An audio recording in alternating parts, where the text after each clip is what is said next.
మరి YCP party నాయకులు ఏ విధంగా ప్రవర్తిస్తున్నారో, ఎంత అసభ్యకరంగా ప్రవర్తిస్తున్నారో మనం చూసాం. 5 సంవత్సరాల్లో వారు అధికారంలో ఉన్నప్పుడు మహిళలు ఏ విధంగా అసభ్యకరంగా మాట్లాడారో చూసాం. యువతను ఏ విధంగా అసభ్యకరంగా మాట్లాడారో చేశారు. మరి మేధావులను ఏ విధంగా అవమానపరిచారో చూసాం. అమరావతి రైతులను ఏ విధంగా అవమానపరిచారో చూసాం. ప్రజలందరూ ఇది చూసే జగన్మోహన్ రెడ్డి గారికి 11 సీట్లకే పరిమితం చేసి బుద్ధి చెప్పారు. మరి ఇంకా వీళ్లలో మార్పు రాక ఇంకా ప్రజల్లోనూ మరి రోజు రోజుకి దిగజారి చిల్లర రాజకీయాలు చేస్తూ అసభ్యకరంగా మాట్లాడుతున్నారంటే మరి రాంబాబు గారికి మేము తెలియజేసేది ఒకటే, రాంబాబు గారు మీరు మీ అధినేత రాష్ట్ర ప్రజలందరికీ క్షమాపణ చెప్పాలి. ఈ రోజు మీరు అసభ్యకరంగా మాట్లాడారు.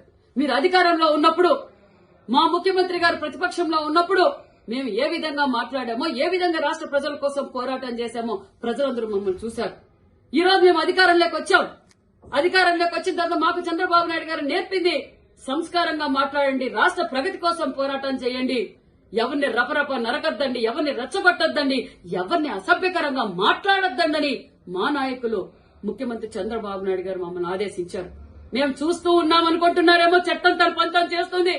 మా యువగల అధినేత నారా లోకేష్ బాబు గారు ఒక్క మాట చెప్తే మీ వైసీపీ నాయకులు ఒక్క గడప దాటి కూడా బయటికి రారన్న విషయం తెలియజేస్తున్నాం.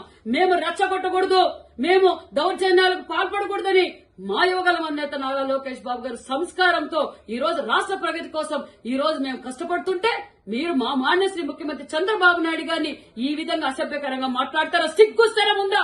మనిషి అయితే నువ్వు మాట్లాడతావా రాంబాబు? నువ్వు యావత్ ఆంధ్రప్రదేశ్ ప్రజలందరికీ ఈ రోజు బహిరంగంగా మీరు క్షమాపణ చెప్పాలి, లేకపోతే చట్టం తన పనిచేస్తుంది. ఖబర్దార్ ముఖ్యమంత్రి గారి గురించి మాట్లాడే అర్హత గాని నీకు లేదు. నువ్వు సంస్కారహీనుడు. నువ్వు ఏ విధంగా మంత్రిగా ఉన్నప్పుడు పనిచేశావో యావత్ ప్రజలు చూశారు. నువ్వు మహిళలపైన ఏ విధంగా ప్రవర్తించావో మహిళలందరూ చూశారు. యావత్ ఆంధ్రప్రదేశ్ ప్రజలు నిన్ను చీకొడుతున్నారు. ఈ రోజు మరింత దిగజారిపోయి ఈ రోజు ముఖ్యమంత్రి గారిని మాట్లాడావంటే నువ్వు ద్రోహి, మహిళా ద్రోహి, యువత ద్రోహి. నీ అంత సంస్కారహీనులే లేరన్న విషయం కూడా తెలియజేస్తున్నాం. మరొక్కసారి నీకు తెలియజేస్తున్నాం, ఖబర్దార్. మా యువగల అధినేత అనుకుంటే ఒక్కడు కూడా నువ్వు బయటకు పెట్టలేవు. మేము నీకు సంస్కారవంతులం. మేము మీ అధినేత మీకు అది నేర్పలేదు.